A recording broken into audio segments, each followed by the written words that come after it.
নমস্কার বন্ধুরা, গৃহিণীর রান্নাঘরে আপনাদের সবাইকে স্বাগত। আশা করছি আপনারা সবাই ভালো আছেন এবং সুস্থ আছেন।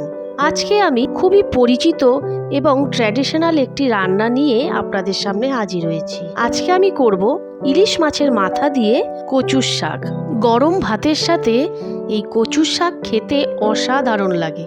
তাহলে আসুন এবার রান্নাটা শুরু করা যাক। এর জন্য প্রথমেই আমি নিয়ে নিয়েছি কচুর শাক।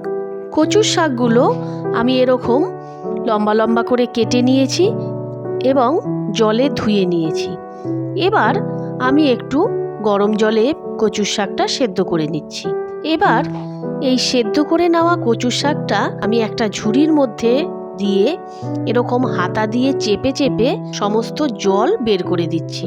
অনেক সময় কচুর শাকে হাত চুলকোতে পারে, সেজন্য আমি এই কাজটা হাতা দিয়েই করেছি। এখানে নিয়েছি আমি 3 পিস ইলিশ মাছের মাথাগুলো আমি আগে থেকেই নুন হলুদ মাখিয়ে রেখে দিয়েছি। এবার কড়াইতে সর্ষের তেল দিয়ে তেল গরম হলে সমস্ত ইলিশ মাছের মাথাগুলো দিয়ে দিলাম। মাথাগুলো দিয়ে বেশ ভালো করে এপিট ওপিট করে বেশ কড়া করে ভেজে আমি এবার মাথাগুলো তুলে নিচ্ছি। সবকটা ইলিশ মাছের মাথাই আমার ভাজা হয়ে গেছে।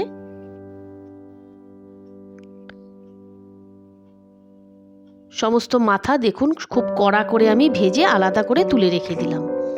এবার ওই তেলে দিচ্ছি 1 চামচ গোটা জিরে, 2টো শুকনো লঙ্কা আর একটা তেজপাতা ফোড়ন। ফোড়ন থেকে সুন্দর গন্ধ বেরোলে দিলাম 1 চামচ আদা বাটা। একটু কিছুক্ষণ নাড়াচাড়া করে আদার কাঁচা গন্ধটা চলে যাওয়ার পর দিলাম 1 চামচ মতো জিরে গুঁড়ো আর দিলাম সামান্য একটু জল, যাতে মশলাটা পুড়ে না যায়। এবার দিলাম সামান্য একটু কাশ্মীরি লঙ্কার গুঁড়ো, এতে খুব সুন্দর একটা রং হবে। এবার দিলাম 1/2 চামচ হলুদ গুঁড়ো। এবার মশলাটা বেশ ভালো করে কষিয়ে নিতে হবে। বেশ কিছুক্ষণ ধরে আমি মশলাটা ভালো করে কষিয়ে নিলাম। দেখুন কিছুক্ষণের মধ্যেই মশলা থেকে পুরো তেল ছেড়ে এসছে। এবার আমি সেদ্ধ করে রাখা কচুর শাকগুলো এর মধ্যে দিয়ে দিলাম। এবার বেশ ভালো করে নেড়ে চেড়ে সমস্ত মশলা কচুর শাকের সঙ্গে মিশিয়ে দিতে হবে।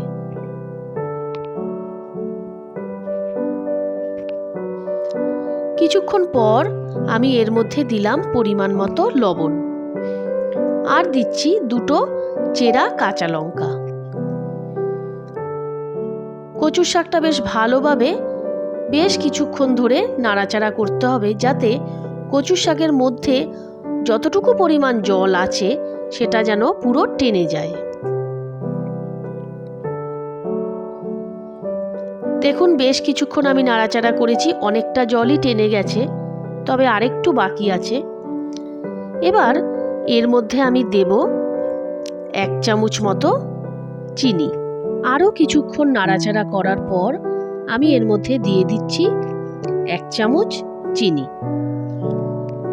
খুব সুন্দর একটা টেস্টের ব্যালেন্স হয় এই নুন মিষ্টিতে। দেখুন জলটা অনেকটাই টেনে এসছে। আমার এখানে নুনটা একটু কম মনে হচ্ছিল, সেজন্য আমি সামান্য একটু নুন দিয়েছিলাম। দেখুন বেশ কিছুক্ষণ নাড়াচাড়া করতে করতে জলটা কিন্তু একদম টেনে গেছে কচুর শাক থেকে। এবার এর মধ্যে আমি ইলিশ মাছের মাথাগুলো দিয়ে দিলাম। মাথাগুলো দিয়ে খুন্তি দিয়ে কিছুটা কিছুটা ভেঙে দিচ্ছি, তবে আমি সমস্ত মাছের মাথাগুলো ভাঙিনি, কিছু কিছু গোটাও রয়েছে।